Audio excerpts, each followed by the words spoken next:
Mambo ya ndani ya nchi, Mheshimiwa Abubakar Mohamed Musa. Mbunge wa Mtoni anataka kujua lini serikali itaanza kuprinti vitambulisho vya NIDA Zanzibar kama ilivyo passport ili kurahisisha upatikanaji wa vitambulisho hivyo kwa wananchi. Swali limeelekezwa katika Wizara ya Mambo ya Ndani ya Nchi. Asante Mheshimiwa Spika. Mheshimiwa Spika, kwa niaba ya Waziri wa Mambo ya Ndani ya Nchi, napenda kujibu swali la Mheshimiwa Abubakar Mohamed Musa, mbunge wa Jimbo la Mtoni kama ifuatavyo.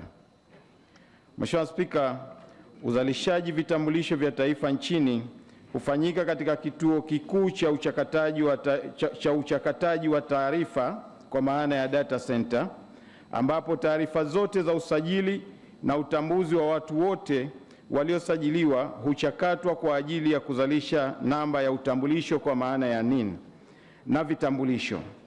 Kituo hicho kina miundombinu mbalimbali ya kuwezesha utambuzi wa mwombaji na ulinganifu wa alama za vidole kwa maana ya Automated Fingerprint Identification System, ambao unamtambua kipekee mwombaji wa kitambulisho cha taifa. Mheshimiwa Spika, uchapishaji wa vitambulisho vya taifa hufanyika kwa mfumo wa jumla kwa maana ya centralized system ili kuhakikisha usalama, udhibiti madhubuti wa ubora pamoja na usimamizi thabiti wa taarifa muhimu za wananchi wanaosajiliwa na kutambuliwa. Uchapishaji wa vitambulisho katika kituo kimoja chenye ulinzi na udhibiti husaidia katika ulinzi wa taarifa za kibiometric, mfumo wa usimbaji kwa maana encryption na vifaa maalum, na hivyo kupunguza hatari ya udanganyifu, uvujaji wa taarifa au utengenezaji wa vitambulisho bandia kwa maana fraudi, pamoja na uwezekano wa kutofautiana kwa ubora wa vitambulisho, pamoja na ongezeko la gharama za uendeshaji kutokana na hitaji la mitambo na rasilimali watu katika maeneo yatakapoanzishwa vituo. Mheshimiwa Spika, naomba kuwasilisha. Mheshimiwa Musa. Asante Mheshimiwa Spika kwa kuniruhusu niulize swali la nyongeza. Mimi nina swali moja tu la nyongeza.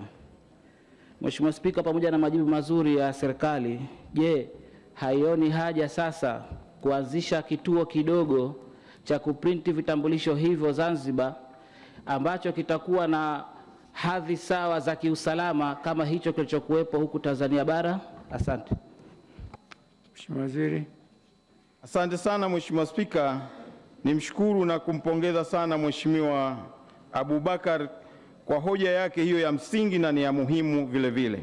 Lakini serikali inaona haja ya kufanya hivyo, lakini inazingatia zaidi dhana ya usalama, dhana ya udhibiti wa ubora, dhana ya kuepusha udanganyifu. Na hii ni kutokana na umuhimu wa kitambulisho cha taifa. Kwani Mheshimiwa Spika, kitambulisho cha taifa kina utofauti mkubwa na hati ya kusafiria kwa maana ya passport. Kitambulisho cha taifa ndicho kinacholinda utanzania wetu, uasili wetu. Kwa hiyo ni kitu ambacho kiukweli si cha kuchezea hata kidogo. Kwa hiyo kwa mnasaba huo, pale ambapo haja na hoja itaonekana ya kufanya hivyo, serikali itafanya hivyo.